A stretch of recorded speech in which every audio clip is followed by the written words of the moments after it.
Cozy Bear isn't back. Cozy Bear never really left at all.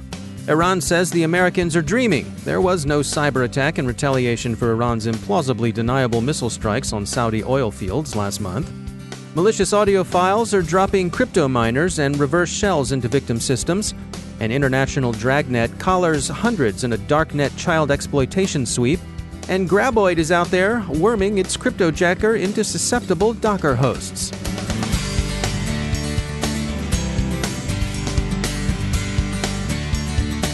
And now a word from our sponsor, LookingGlass Cyber.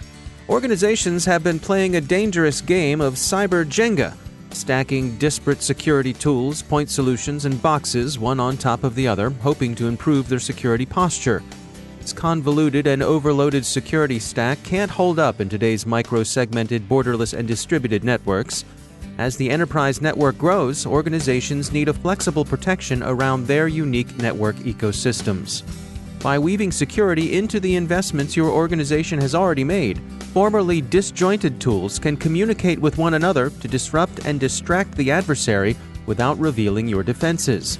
With a software-based approach to unifying your security stack, security teams can easily scale their protection to fit their needs, with one integrated software solution requiring no specialty hardware. Meet the Aonic Security Fabric. Learn more at lookingglasscyber.com. That's lookingglasscyber.com. And we thank Looking Glass Cyber for sponsoring our show. Funding for this CyberWire podcast is made possible in part by McAfee, security built by the power of harnessing 1 billion threat sensors from device to cloud, intelligence that enables you to respond to your environment, and insights that empower you to change it. McAfee, the device-to-cloud cybersecurity company. Go to mcafee.com/insights. From the CyberWire studios at Data Tribe, I'm Dave Bittner with your CyberWire summary for Friday, October 17th, 2019. Cozy Bear, Fancy's quieter cousin, is back, or as ESET puts it in a study released this morning, Cozy Bear never left. Operation Ghost was discreetly successful in penetrating and collecting against a number of European diplomatic targets, including at least one country's Washington embassy. Cozy Bear, which ESET calls the Dukes and others APT-29, is probably a unit of Russia's SVR Foreign Intelligence Service, although the FSB is also sometimes associated with the group. Both the SVR and the FSB are institutional descendants of the old Soviet KGB. Operation Ghost was characterized by patient determination and careful use of steganography. Cozy Bear came to widespread attention when its tracks were detected in the U.S. Democratic National Committee during 2016. Fancy Bear noisily blew the gaff for both groups. Had Fancy Bear not stomped through with nary a concession to quiet decorum, Cozy Bear might have rested quietly undisturbed and alertly observant in the political party's networks for many more months.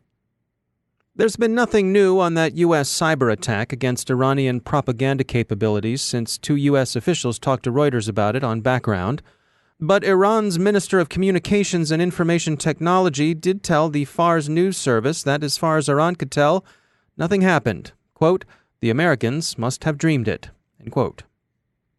The security firm BlackBerry Cylance has discovered malicious code that evades detection by hiding in WAV audio files. The payload is often an XM-RIG Monero CPU miner. The other payload commonly dropped is a Metasploit code that establishes a reverse shell. BlackBerry Cylance researchers found both payloads in the same environment, which suggests to them that the hoods responsible are running a two-pronged campaign to deploy malware for financial gain and establish remote access within the victim network. Hiding in a WAV file seems to have been effective in moving the malware undetected through defenses, which is one reason why this episode is being widely understood as a variation on the steganographic obfuscation more commonly associated with image files. Managing an organization's public key infrastructure can be one of those necessary but unglamorous security-related jobs, and as time goes on, the complexity surrounding it can spin out of control. Chris Hickman is Chief Security Officer at Keyfactor, and he offers these insights on PKI. Public key infrastructure is a set of policies, procedures, highly skilled and trained individuals, people that come together to implement a set of technologies designed to secure assets within the organization and identify those assets and people in a way around a shared key set, which is a public key and a private key. So the concept being that your keys uniquely identify you or your device. You have one that remains private at all time, and then you have one that you can send out, if you will, to identify yourself to other people. And there's a relationship between the public and private key that allows you to have a very secure connection or very secure identity or very secure authentication, digital signature, or encryption. And so what are the benefits that come with that, and what are some of the challenges associated with it as well? So the benefit is it's standardized, it's universally used across platforms and devices. It's a technology that's been around for a fair bit of time, going back into commercially available since the late 90s, early 2000s. So it's proven technology, and while the standards have progressed and cryptography has changed, PKI is one of those technologies that's kept up with those changes so that it's as secure today in the way it's implemented today as it was back then. The challenges, however, is it's a set of unique requirements. And as I said, it's not just technology. It's a combination of policies and procedures, training people, and then implementing technology in a way over top of that that allows you to have the confidence within the organization that what you implement on day one is as secure every day there forward. There is uniqueness in the way PKI works. Great example. There's specialized hardware like hardware security modules. There's servers that need to be offline. And all of those things sort of culminate into organizations often getting in over their heads. We see organizations struggle with implementing software and technologies that have a life cycle beyond a couple of years. So a good example is when you implement a PKI, you're establishing a cryptographic root of trust across the organization that can be valid up to 20, 25 years. That requires a tremendous amount of thought and planning. As we often see in organizations, people come and go and their roles change. The knowledge that they have about how to run the specific PKI within an organization tends to go with them. People end up making decisions to support the business's requirement for uptime and the business's requirement for issuing certificates for this new business or line of business or this new application and so on and so forth. And they end up making decisions that compromise or reduce the overall level of trust.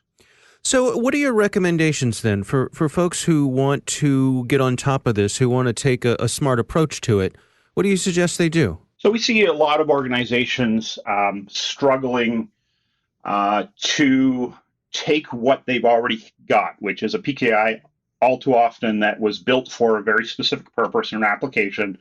Somebody said, hey, we need certs, let's click next a few times and build a PKI. And that becomes the de facto standard in the organization. And over time, people just sort of say, hey, I need a cert for this, I need a cert for that. And it sort of becomes the enterprise PKI. More often than not, we find customers then struggling to do things like scale, right? Where they have an application now where they need a cert on every single device to do secure management, let's say, of that device as an example. And they can't scale to the tens of thousands or hundreds of thousands of certificates that are required. And they don't think about the management. All too often, people are looking at certificates of how do I get them to that device, not how do I manage them when they're on that device. So we recommend to people, first of all, that they take a little bit of a step back and they take a look at, okay, what has happened historically? Where am I at? What confidence do I have if I have an existing PKI in that PKI? How do I feel that it is still secure from the day that I built it? And how does that translate into my current needs and requirements? And then what do my future requirements look like? And how confident am I that I have the ability to service them? Then once that I have serviced them, how am I going to manage that to make sure that all the decisions that I make don't lead to me degrading the overall security of the system? At that point in time, we often find that customers make a decision either to basically start over. And when we say start over, not necessarily repeat the same mistakes, but to look for a better way to that crypto asset into their environment or the benefit of it while reducing the risk and the overall resourcing associated with that. They'll often make a decision to say, okay, you know what, we're going to need to issue certs. We don't know how to run a PKI. Let's look for some help to do this. And that's very often where we have a conversation with them about the ways that they can be successful with the technology, have the policies and procedures, get their people trained up, but not have to take the day-to-day care and feeding into account and freeing up those resources to do other things in the organization. That's Chris Hickman from Keyfactor. Paige Thompson, the accused Capital One hacker, will be tried this coming March. Prosecutors have opposed moving the defendant out of custody to a halfway house because the amount of evidence they've acquired, between 20 and 30 terabytes of data, are so daunting that they make the defendant a flight risk. An international dragnet took down hundreds of people who posted and consumed child pornography on the darknet. The law enforcement action extended to 38 countries, the U.S. Department of Justice said in an announcement yesterday, and resulted in the arrest of 338 people. The ringleader was one Zhong Woong's son, proprietor of an apparently loathsome site known as Welcome to Video. The site was a money-making operation where users could purchase material using Bitcoin. The Bitcoin sales were the site's undoing. U.S. Internal Revenue Service criminal investigation special agents tracked the Bitcoin transactions, which enabled them to locate the relevant darknet server, identify the website's administrator, and track them physically to South Korea, where Jong-woo's son resides. He faces a U.S. federal indictment, but he's already doing time in a South Korean prison for his activities. Washington may get to take a crack at him, but only after Seoul is done with the guy. The IRS takes the occasion to point out that altcoin doesn't amount to some kind of cloak of invisibility. As IRS Criminal Investigation Chief John Fort put it, quote, regardless of the illicit scheme and whether the proceeds are virtual or tangible, we will coordinate to work with our federal and international partners to track down these disgusting organizations and bring them to justice, end quote. And Justice Department officials observe that the darknet isn't some inaccessible refuge for outlaws. Law enforcement can reach them there, too. It's an ugly story all around. 2 suspects committed suicide before their search warrants were executed, and there were children being actively exploited. The Justice Department said the law enforcement action resulted in the rescue of at least 23 minor victims residing in the United States, Spain, and the United Kingdom. So congratulations to the authorities on the rescue, and may the children find peace and healing. After all of this nastiness, we return with relief to more ordinary crime that, in contrast, can seem almost wholesome. Security firm Palo Alto Networks yesterday described the Graboid worm, a cryptojacker that infests unsecured Docker hosts. The researchers came across about 2,000 such unsecured hosts in the course of their study. Palo Alto sniffs that Graboid may be capable of short bursts of speed, but overall is relatively inept. Unsurprisingly, Graboid exploits improperly configured hosts, so please look to your Docker configurations, friends. A cultural note, the name Graboid is a well-chosen homage to the horror classic Tremors, an underappreciated bit of cinema that our film desk gives 2 thumbs way up, and would give even more if they had additional thumbs. That's what the desk says anyway. The giant worms in Tremors were normally pretty torpid, but seismic vibrations would spur them into a brief frenzy of activity. We salute Palo Alto Networks for cultural literacy and good taste in movies. And now a word from our sponsor, ThreatConnect.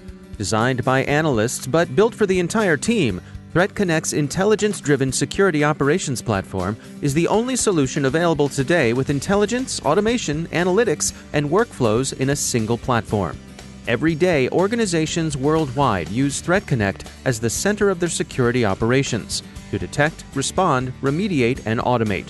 With all of your knowledge in one place, enhanced by intelligence, enriched with analytics, driven by workflows, you'll dramatically improve the effectiveness of every member of the team. Want to learn more? Check out their newest ebook, SOAR Platforms. Everything you need to know about security, orchestration, automation, and response. The book talks about intelligence-driven orchestration, decreasing time to response and remediation with SOAR, and ends with a checklist for a complete SOAR solution. Download it at threatconnect.com/cyberwire. That's threatconnect.com/cyberwire. And we thank ThreatConnect for sponsoring our show.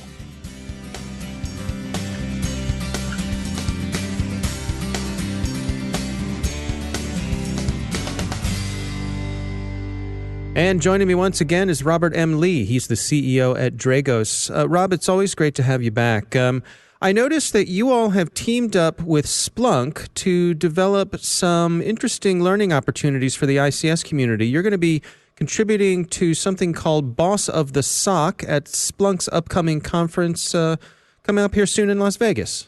A lot of respect and love for the Splunk team over the years. I think they've done a really good job not only creating a good product and similar, but they've always been good about engaging the community. And when I think of things that I like about Dragos and our own company, it's kind of that community-driven approach. One of the things that Splunk did was create this Boss of the SOC, or bots, and it's essentially taking a data set related to attacks and things that are taking place and almost creating like a CTF out of it. Very similar, I think, in theory, to, very kudos to Ed Scotus and the SANS team and what they did with NetWars, but taking kind of that capture the flag kind of feel to a defensive challenge and bringing it out to the Splunk audience and people around the world. I think they trained people in a variety of countries last year doing this all over the year. And so they approached me and basically said, hey, we'd love to help educate people about ICS, like this industrial control system stuff, our industrial world. I don't think a lot of people have gotten a lot of access to those data sets. Can we partner up on it? We said, absolutely. So it's kind of two phases here. The first is we had them come into our office in Maryland, and we have a variety of real industrial ranges using industrial equipment from our partners and others. And what I define as real is the fact that there's actual physical process. It's not just systems and virtual machines, but it's real equipment, real gear. One of the ranges we have is a beer brewery for science and analytics purposes, of course. How convenient. Yeah. We produce a wide variety of beer at Dragos, like TCP IPA and Little Bobby Bach. Nice. And so we wanted to let them play around in that environment, and we did some attacks against it, and they were able to gather off data. And so phase one is to bring that ICS data set to that Splunk audience. Now, we're also a Splunk partner where our technology, the Dragos platform, has an app or a connection into the Splunk system so that the alerts and things that we see in industrial networks can connect up so the folks in the enterprise SOC can see it as well. And so phase two is the bots participants will be able to get the view of that Splunk app so that all the data will be run through the Dragos platform. And that way there's context and insight and actual environmental context there for them. So it's not just random protocols and data, but, it's here's a DMP3 or IEC 104 or whatever protocol, running to a specific piece of equipment. Now they can understand all that. So phase one, overload them with data, get their feet wet in ICS. Phase two, put the Dragos platform in there as well so they can get the additional context and really just start exposing people to more of this industrial world and the challenges we face. And is that really the take home here, that through that exposure, perhaps spark an interest in people? Absolutely. I think when we look at this, there's obviously the value to Dragos of like marketing, and there's the value of hopefully showing people the value of our product. But we don't really spend a lot of time on that stuff. We probably should. I think marketing and sales definitely has a place. But what I prefer to do is take more of an educational approach and just show people what they should be doing. And if we're the right answer for them, then great. So what we like to get involved on is more of the education stuff. Even if you're not going to be a customer, I want you to know about industrial systems. Even if you don't work at a site that is industrial, you should have an understanding about how your world operates. One of the things that I love about the security community and the security practice is we have a lot of creative and insightful and curious people that are lifelong learners. And so to give them a whole new thing that they've never been exposed to before is a really unique and exciting opportunity that I hope will bring people into the industrial community. And hopefully we'll see more, transplants over into our field and get more people excited about our industrial world. All right. Well, Robert M. Lee, thanks for joining us.